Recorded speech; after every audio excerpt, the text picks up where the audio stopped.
안녕하세요, 리입니다. 혼자 있는 게 좋아 뉴 세그먼트 컬처 쇼크 시리즈 그 첫 번째 파트 1 에피소드를 만들어 볼까 합니다.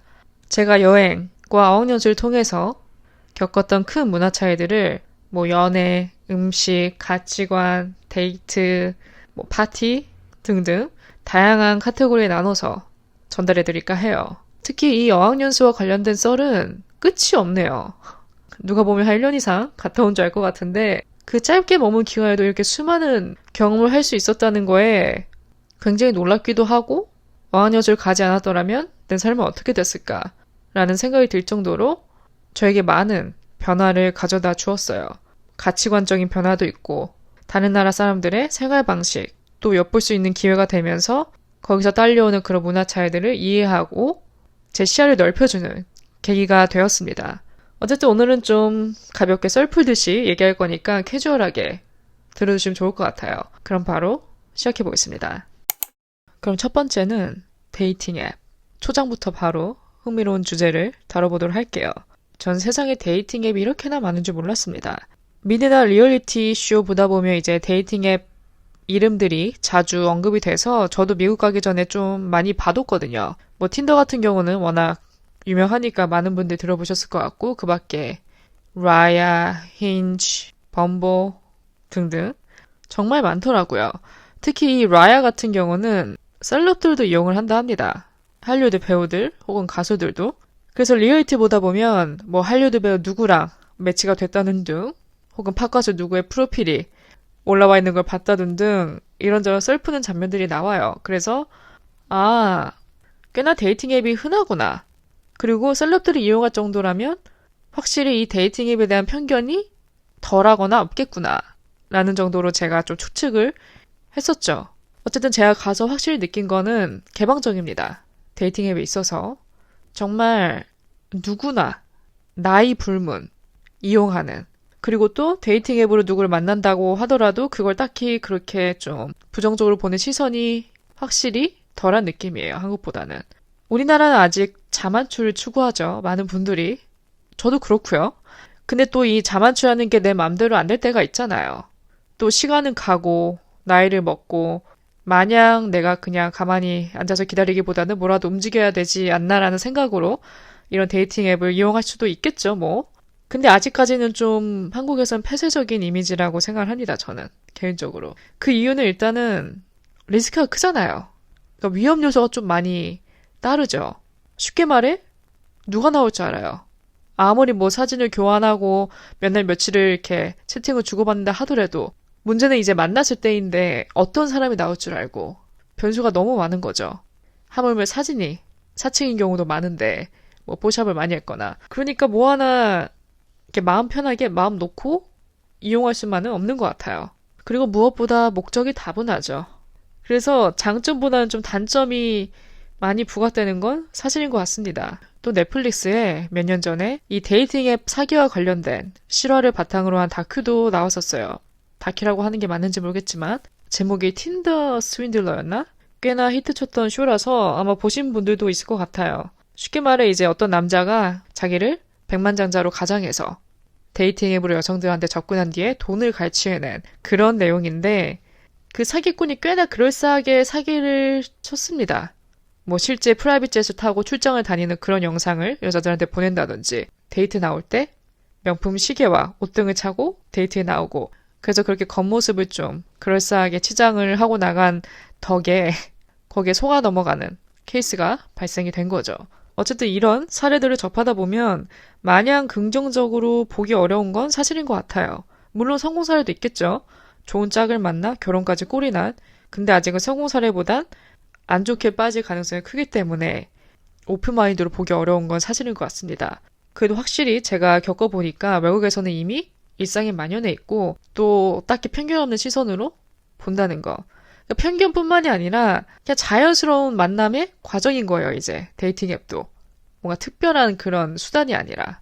그리고 그런 것도 있는 것 같더라고요. 어느 어플이 좀 더 양질의 프로필을 제공하는지. 어차피 데이팅 앱이라는 것 자체가 1차적으로는 사진 보고 평가하는 거잖아요. 사진 보고 스와이프하고 사진 보고 스와이프하고 그렇기 때문에 이왕이면 좀 하이 퀄리티의 프로필을 보유한 그런 어플을 이용하고 싶겠죠, 이용자들은. 그런 데에서 이제 차별성을 두려는 데이팅 앱 회사의 전략도 있을 것 같고요. 그리고 제가 관한 썰들도 꽤나 많이 들었어요. 진짜 익스트림합니다. 뭐 예를 들어 사진에서는 꽤나 좀 페미닌하고 여성스러운 이미지의 여자였는데 실제로 만나보니까 키 180. 거의 나와 맞먹는 급의 키에 근육질의 누나가 나왔다던가 자기의 성적 취향 혹은 성별을 속이고 나왔다던가 정말 기상천외한 일들이 많이 일어나더라고요. 이런 얘기를 듣다 보면 자만추가 베스트긴 베스트구나 라는 생각이 더 확고하게 들긴 합니다. 그래도 꽤나 흥미로운 부분이었어요. 두 번째는 이 친구 관계를 언급을 하고 싶어요. 뭐 사람마다 다르겠지만 저는 좀 좁고 깊은 친구 관계를 선호해온 사람이기 때문에 막 여러 명의 친구들을 거느리고 있거나 뭐 큰 그룹으로 이렇게 떼지어 다니고 그런 일은 없었습니다. 그리고 아무래도 계속 한국에서 살아오다 보니까 이 친구 관계에 대한 스펙트럼이 좀 좁긴 했어요. 이 좁다는 거의 의미 중 하나는 남녀 사이의 친구가 가능한가 라는 주제가 나올 때 저는 항상 친구야 가능할 것 같긴 한데 그게 정말 끝까지 친구 관계가 남을 수 있을까? 이런 의문점을 가지고 있었어요. 누구는 그러죠. 남녀 사이에 절대 친구가 있을 수 없다. 누구는 있을 수 있다.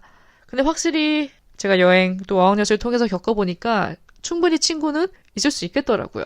그리고 이미 외국 친구들의 그런 친구 관계를 보면 넓습니다. 다 그런 건 아니겠지만 성별도 다양해요. 남사친, 여사친 골고루 이렇게 어울립니다. 더군다나 이제 서구권에서는 인종도 다양하잖아요. 그렇기 때문에 더더욱 이런 성별 나이를 딱히 가리지 않고 자유롭게 어우르는 그런 분위기이더라고요. 그래서 저도 확실히 지내면서 그 부분에서는 좀 유연해졌습니다. 근데 이제 여기서 핵심이 되는 안건은 X들과 친구로 남는 경우들. 전 여친, 전 남친과 친하게 지내는 이런 사례를 제가 봤어요. 물론 이걸 이제 국적 문제로만 치부하고 거기는 서양이니까 이제 그게 가능하고 우리는 불가능해 이렇게보다는 그냥 사람 각자 개개인의 차이 같아서 무조건 문화 차이로만 치부할 수는 없겠지만 그래도 이 X들과 친하게 지낸다. 연락을 간간히 한다. 또 같이 논다. 이건 아직도 저한테 좀 fascinating한 그런 부분이었어요. 여러분들 어떻게 생각하시나요? 이 부분이 저한테 신기하게 다가오는 이유 중 하나는 남녀 사이라는 게 좋게 끝날 수가 없잖아요. 사귀었던 사이가. 이별을 한다는 거는 어쨌든 어떤 안 좋은 일이 일어나서 불협화음이 생겨서 헤어지는 거니까 세상에 좋은 이별이란 생기기 힘들다고 생각하거든요. 남녀 사이는 끝나면 남입니다. 완전 남. 다시는 볼 일 없는. 저는 그게 이별이라고 생각을 하기 때문에 뭐 헤어진 후에도 친구로 남거나 뭐 연락을 하거나 만난다? 그건 저한테 불가능한 일이라고 생각하거든요. 그리고 그렇게 연락을 이어갈 정도면 아직 미련이 남아있으니까, 마음이 남아있으니까 그런 게 아닐까? 그러면 끝난 게 아니지. 이런 생각 때문에 X들과 친하게 지낸다. 이거는 글쎄요. 이런 케이스가 있더라고요. 이제 외국 친구들 보니까. 여러분은 어떻게 생각하시는지 의견을 남겨주세요. 리뷰에 남겨주셔도 좋고 제 팟캐스트 DM으로 보내주셔도 좋고 좀 다양한 의견을 듣고 싶습니다. 제가 너무 한쪽으로 치우쳐진 사람인 건지 아니면 제가 맞는 건지 궁금하네요. 그 다음은 인종차별입니다. 해외여행 어학연수하면 자주 나오는 질문들이 인종차별에 관한 질문들이죠. 저는 솔직히 아직까지 겪어본 적이 없습니다. 제가 인종차별이라고 느끼지 못한 거일 수도 있는데 딱히 없었어요. 다만 지금 생각나는 장면 중 하나는 제가 이탈리아를 방문했을 때, 첫 이탈리아 여행 때 약간 애매모호한 상황이 하나 있었어요. 제가 이제 머물렀던 곳에서 밀라노에 가려고 트레인에 탔습니다. 그래서 이렇게 트레인에 탑승을 해서 빈자리에 앉았는데 참고로 좌석이 이렇게 마주보는 좌석이었습니다. 기차처럼. 그래서 제가 앉았는데 제가 앉자마자 저의 대각선 반대편에 있던 한 20대 초반? 많아봤자 그보다 어려 보이는 여자애들 2명의 시선이 느껴지기 시작하는 거예요. 굳이 제가 돌아보지 않아도 느껴집니다. 저를 빤히 쳐다보고 있다는 걸. 처음에는 저랑 마주보는 각도에 앉아있던 애가 저를 빤히 쳐다보더니 자기 맞은편에 있는 애를 툭툭 치면서 극속말을 하는 거예요. 그러더니 그 여자도 바로 고개를 돌려서 저를 또 쳐다보더라고요. 뭐 한 번 보고 말거나 흘낏 보는 게 아니라 가는 내내 아주 빈번하게 쳐다봤습니다. 저도 좀 신경 안 쓰는 척 하면서 뭐 셀카 찍는 척 하거나 창밖 보거나 하게 고개를 돌려도 이 옆통수가 따가운 거예요. 그리고 막 이제 두 명이서 귓속말을 이렇게 나누는데 저는 그 말이 무슨 말인지 알아들을 길이 없잖아요. 알 길이 없죠. 그러니까 찝찝하죠. 뭐 예를 들어 거기서 상황이 더 나아가서 뭐 웃거나 그런 반응을 보였다면 제가 어쩌면 확신을 했을 것 같아요. 근데 그것도 아니고 그냥 둘이 무슨 에일리언 보듯이 쳐다보길래 저는 그냥 무시하다가 내렸죠. 그래서 제가 나중에 물어봤습니다. 이탈리아 친구한테. 내가 아까 이런 일을 겪었는데 의도가 뭐냐? 뭐라고 생각하냐? 이랬더니 뭐 절대 나쁜 의도는 아니었을 것 같다 그러더라고요. 근데 그도 그럴 것이 아시아인이 저뿐이긴 했어요. 그 트레인 칸에서는. 심지어 그 바깥에 그 동네 그 지하철 플랫폼 등등 아시아인을 한 명도 찾아볼 수가 없는 그런 곳이긴 했습니다. 그래서 뭐 그냥 좋은 의도로 받아들이려고 했죠. 어차피 진실을 알 수 없으니까. 그래서 유일하게 콕 집어낼 만한 일화는 그 정도가 끝입니다. 그 다음 또 이탈리아 얘기 나온 김에 하나 생각나는 게 톨비였습니다. 톨비. 저는 이탈리아 톨비가 이렇게 비싼지 몰랐어요. 다른 유럽도 그런지 모르겠지만 어쨌든 아무래도 이탈리아가 차 없이는 이동하기 힘든 곳이라서 웬만한 일정은 거의 다 차로 이동을 했는데 그래서 제가 중간에 한번 톨비를 부담하기로 했어요. 뭐 톨비쯤에 그거 얼마 나온다고 충분히 내지 이렇게 생각하고 있었죠. 그래서 한 2시간, 2시간 반 정도 되는 거를 이제 가다가 중간에 톨게이트에 섰죠. 세운 다음에 카드로 결제하려고 내밀었더니 얼마인지 아세요? 한화로 3만 원이 넘었습니다. 왕복이 아니에요. 편도로. 21점 몇? 한 22유로 정도 나왔던 거죠. 그러니까 하나로 하면 3만 원이 넘습니다. 충격받았어요, 전. 어떤 기준으로 이런 금액이 책정되는지 아직도 이해가 안 가는데 이 부분은 저도 좀 알아봐야 될 것 같아요. 현지인도 잘 모르더라고요, 이유를. 그냥 원래부터 이랬으니까. 근데 이 정도로 금액이 차이 날 줄은 정말 꿈에도 몰랐습니다. 웬만한 밥값이죠, 솔직히. 차라리 이 돈을 내가 밥값에 썼다면 모르겠는데 토요비로 나가니까 약간 쓰린? 뭐 어쩔 수 없지만 어쨌든 그 길을 왕복을 했으니 6만 원 넘게 나왔죠. 토요비로만. 혹시 이유를 아시는 분이 있으면 말씀해 주시면 좋을 것 같고 여행 가시는 분들이 있다면 특히 차로 이동을 하신다면 이 부분은 꼭 참고하시기 바랍니다. 물론 이게 고정 금액은 아니죠. 더 적게 나올 수도 있고 많이 나올 수도 있는데 어쨌든 한국보다 비싸다는 건 알고 있으면 좋을 것 같아요. 또 이탈리아 갔을 때 생각난 일화 중 하나가 한 레스토랑에 갔을 때였어요. 항상 저는 마지막 날에는 온천으로 마무리를 해주거든요. 여행 일정을. 특히 이탈리아에서는 항상 그럽니다. 어쨌든 이번 여행도 여느 때처럼 온천을 즐기고 밤에 나왔죠. 근데 가기 전에 이제 저녁을 먹고 가고 싶어서 배고프니까 주변에 있는 한 레스토랑에 들어갔습니다. 어쨌든 그렇게 자리를 잡고 앉아서 이제 주문을 하고 제가 옆에를 슬쩍 돌아봤는데 옆에에도 이제 커플이 앉아 있더라고요. 커플이 식사하고 있는 모습을 보고 있는데 남자친구가 핸드폰에 축구를 켜놓고 보면서 먹고 있는 거예요. 그냥 여성분은 뭐 이미 익숙해진 건지 아니면 마음에 안 드는데 그냥 참고 먹는 건지 모르겠지만 어쨌든 그 여친분도 조용히 자기 밥 먹고 있고 남성분은 먹으면서 계속 축구에 시선이 꽂혀 있는 거예요. 핸드폰을 아예 이렇게 가로로 돌려놔서 옆에 물병에 기대어 놨더라고요. 그러니까 대놓고 보고 있는 거죠. 솔직히 좀 놀랍긴 했어요. 뭐 중간중간에 잠깐 보는 것도 아니고 아예 대놓고 핸드폰을 펼쳐놓고 보고 있으니까 이런 경우가 많나? 그래서 궁금하더라고요. 그래서 물어봤더니 이런 커플이 은근히 많다 하더라고요. 특히 이제 축구에 열광하는 그런 남친을 둔 커플이라면 축구 마니아들이라면 축구 경기에 집착하는 모습을 보인다 해요. 물론 모든 커플이 그러진 않겠지만 근데 저로서는 좀 이해할 수가 없었죠. 무례하잖아요. 약간 뭐 상대방이 아무렇지 않다면 동의한다면 뭐 어쩔 수 없겠지만 일단 그 내막을 모르는 상태에서 이렇게 제 3자가 보기에는 좋아 보이는 모습은 아니거든요. 솔직히 그냥 잠깐 계속 핸드폰 들여다보는 것도 좀 거슬리는데 그게 대놓고 본다. 그럼 굳이 왜 만나서 밥을 먹나? 이런 생각이 들 수밖에 없더라고요. 이 부분도 굉장히 신기했습니다. 아마 제가 어학연수 에피소드에서 언급을 했던 것 같아요. 가라오케 문화에 충격을 받고 왔다고. 다시 한번 살짝 이렇게 리와인드 해보자면 제가 있었던 곳이 산타바바라였습니다. 어학원 다닐 때. 아무래도 가장 큰 토픽은 애들 사이에서 파티였죠. 다들 가고 싶어 할 거 아니에요. 제일 기대되는 부분이기도 하고 저도 그랬습니다. 근데 일단은 산타바바라 자체를 가본 분들은 아시겠지만 굉장히 한적한 곳이에요. 시골에 가깝죠. 약간 은퇴하신 분들이 와서 살기도 하는 곳이기도 하고 휴양지 느낌이 더 커요. 또 어느 정도 시골이었냐면 제 숙소에서 제 기숙사에서 어학원까지 50분이 걸렸어요. 버스로. 이걸 이제 완복을 해야 되는 거죠. 매일매일. 그 정도로 매우 한적한 곳이었습니다. 근데 그런 와중에도 뭐 파티가 어디 있다는 소문이 들려왔어요. 첫 주에. 그래서 기대를 했죠. 알고 보니까 이제 저 밑에 가라오케에서 파티가 열린대요. 매주 수요일마다. 규모가 꽤 크다 하더라고요. 그래서 뭐 더 이상 말할 필요 있나? 가자. 이러고 갔죠. 그래서 가는데 사람이 미어 터지더라고요.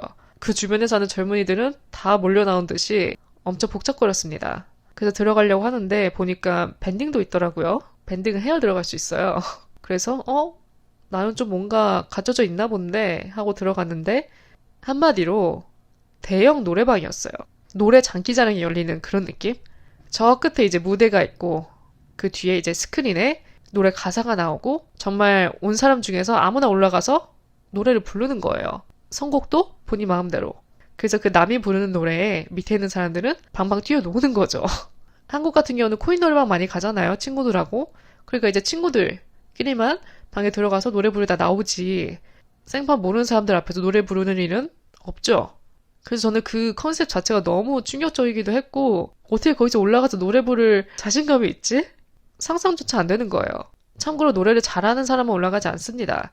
못하는 사람도 올라가요. 그 대신 자신감이 있고 좀 잘 놀 줄 아는 사람이 올라가죠. 그러니까 가창료 유무에 상관없이 그냥 아는 노래다 하면은 얼씨구 절씨구 이러면서 빙빙 이제 어깨 동무한 다음에 뛰어노는 거예요. 또 거기다 엎친 데 덮친 격으로 술도 맥주밖에 없어요 보니까. 억지 텐션이라도 올리려면 술견이 필요한데 뭐 마실 술도 없고 근데 또 옆에 친구들은 너무 잘 놀고 있고 근데 거기에 내가 혼자 이렇게 죽상처럼 있으면 분위기 깨니까 저도 연기를 했죠 좀. 신나는 척, 잘 뛰어노는 척. 진땀을 뺐습니다 정말. 그때 노는 동영상을 이제 누가 찍어서 올렸는데 그때 보니까 제가 완전 진짜 목석이더라고요. 이렇게 점프하면서 뛰어노는 척 하는데 발은 바닥에 꼭 붙어있고 몸만 그냥 위로 왔다 갔다 하고 못 놀았죠. 그래서 그 가라오케 문화는 저와는 너무 상극이었고 그 동네 자체에 클럽, 라운지바 그런 게 전혀 없었기 때문에 오직 파티만 존재했어요. 또 주변에 산타바바라 대학교가 있어서 주말이면 이제 대학생들이 몰려 나왔죠. 우리가 뭐 영화나 미드에서 보는 그런 파티 같았어요. 이 집 파티 가서 놀다가 폴리스가 떠서 나가라고 하면 다들 우르르 몰려서 다음 집 파티로 가고 그러니까 이렇게 집집마다 파티가 열렸습니다. 그래서 원하는 곳에 들어가서 그냥 노는 거예요. 참고로 주류 같은 경우는 미리 리퀘스토에서 사 먹고 가야 합니다. 가면 술이 없어요 거의. 뭐 오너가 가끔 몇 잔 따라주긴 하는데 거의 그런 경우는 없었고 그런 술 기운보다는 그냥 본인의 텐션으로 놀더라고요. 언제 한 번은 진짜 큰 규모의 파티에 간 적이 있는데 집도 크기가 컸어요. 집이라기보다 약간 맨션 같은 느낌으로 유닛이 여러 개 있는 그런 대형 하우스에서 큰 파티가 열렸죠.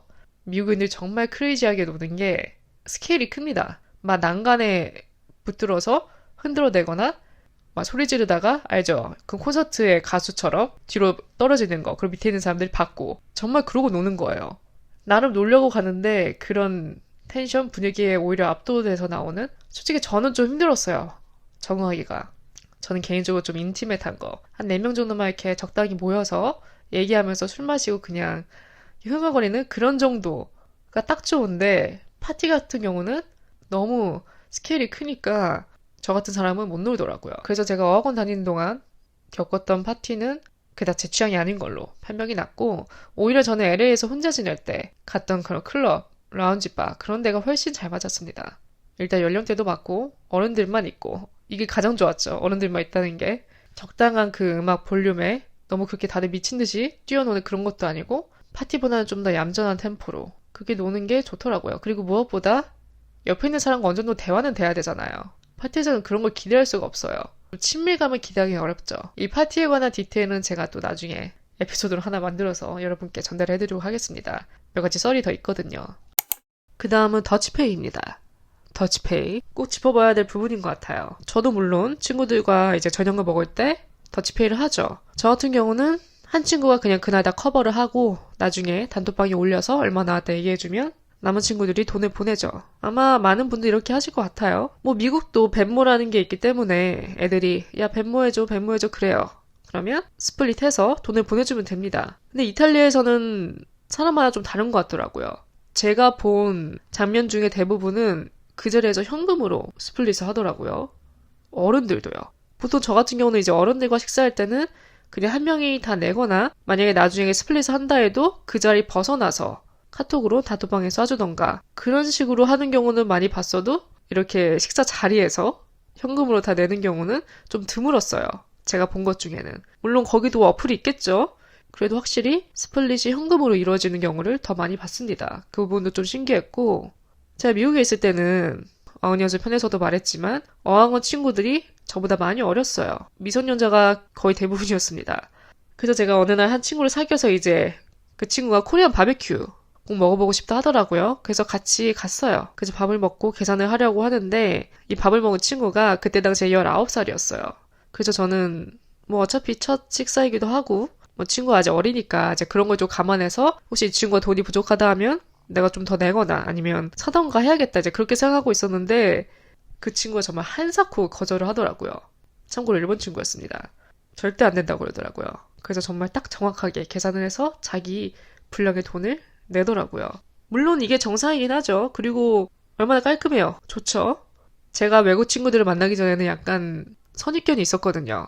혹시라도 나이를 무기 삼아서 좀 덜 내려거나 좀 계산적이게 되는 그런 행동을 발견하게 될까봐 좀 걱정했는데 어학원에서 만나던 모든 친구들이 계산 앞에서는 확실히 칼 같았어요. 정확하게.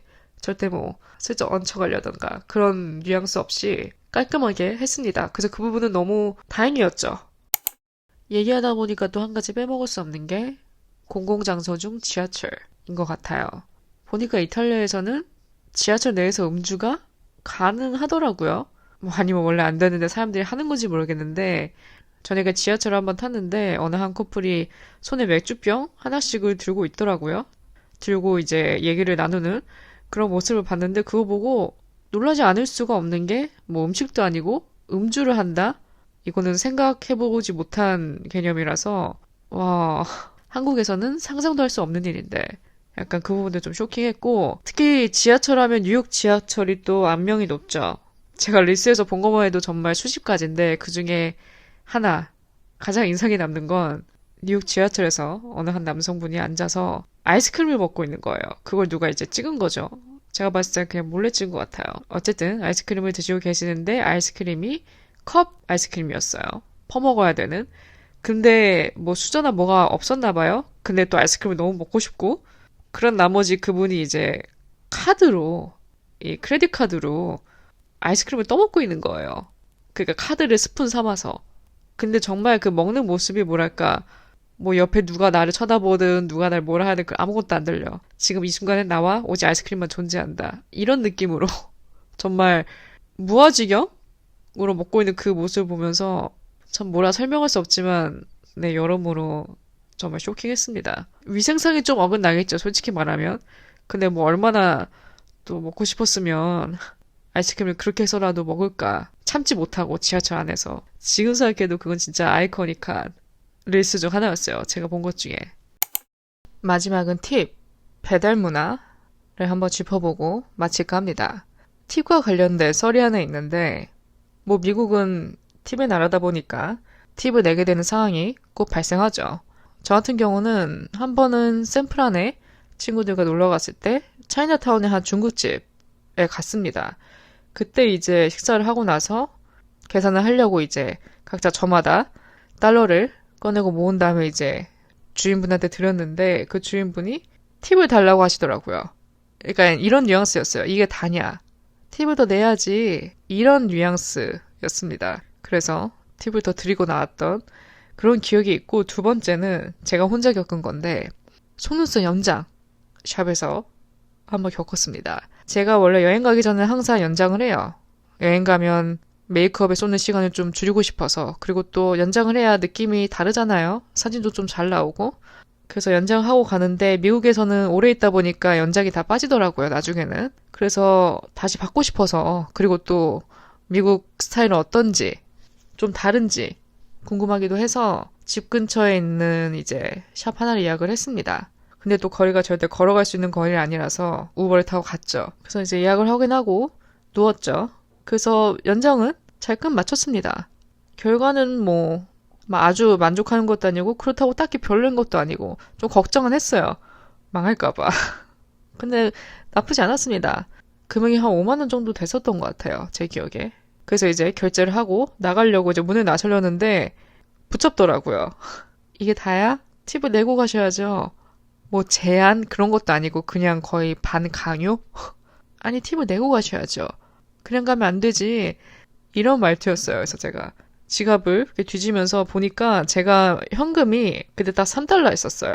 나머진 카드였고 이미 카드로는 계산을 했고 그래서 제가 나 3달러밖에 없다. 그랬더니 그거라도 달래요. 그거라도 내고 가라는 거예요. 그래서 제가 드렸죠. 그냥 드리고 빠져나왔습니다. 나는 서비스를 제공하니까 너는 그 서비스를 받은 대가로 팁을 내야 된다는 이런 생각인 것 같아요. 솔직히 팁이라는 게 받은 사람이 마음에 들었으면 정말 기대 이상의 수준의 서비스를 받아서 거기에 상응하는 대가를 지불하고 싶다. 그러면 이제 자발적으로 지불하는 게 팁의 개념이라고 저는 생각을 하는데 이렇게 간혹 반강요를 하는 곳을 만나면 당황스럽습니다. 그리고 이제 배달 문화 같은 경우는 미국도 꽤나 잘 되어 있습니다. 배달 앱도 되게 많고 확연한 우리나라의 차이점은 주류 배달이 된다는 거. 내가 직접 나가서 사올 필요 없이 배달로 받을 수 있다는 거. 이거는 뭐 파티하거나 그럴 때 친구들이랑 집에서 이런 부분은 굉장히 편할 것 같습니다. 또 팁하니까 베가스가 생각이 나네요. 베가스 호텔 카지노 내에서는 술이 무료입니다. 저도 가서 알았어요, 이 부분을. 전혀 몰랐는데 굉장히 신세계라고 생각을 했죠. 아니, 오락을 즐기는 것뿐만 아니라 술도 같이 겸비할 수 있다는 게 그것도 공짜로. 그러면 뭐 나쁠 게 있나? 이렇게 생각을 했는데 보니까 팁을 줘야 되더라고요. 그리고 다 팁을 주더라고요. 이 술을 서빙해주는 직원한테 보통 2달러씩 그냥 주더라고요. 그러니까 어떻게 보면 무료는 아닌 거죠. 다만 저렴한 가격에 마음껏 시킬 수 있다는 거. 네, 오늘 에피소드는 여기까지입니다. 약간 아쉬움이 있어요. 생각날 거리가 더 많은데 이미 뇌의 용량 가득 차서 더 이상 뭘 꺼내야 될지 모르겠는. 그래서 아마 또 조만간 파트 2가 나오지 않을까라는 생각이 들어요. 그리고 또 앞으로 여행을 하다 보면 계속 생기겠죠. 이런 문화 차이가. 어쨌든 오늘은 최대한 생각나는 내용을 바탕으로 이야기를 전달해 드렸는데 앞으로도 또 생기는 흥미로운 썰들, 문화 차이를 겪은 순간들이 생긴다면 여러분들에게 공유를 해드리도록 할게요. 오늘도 저희 에피소드 들어주신 모든 분들 감사드리고요. 내용이 마음에 드셨다면 별 5개와 좋은 리뷰, 또 궁금하신 점도 남겨주시면 좋을 것 같아요. 남은 하루도 잘 보내시고 저는 또 다음 에피소드로 찾아뵙겠습니다.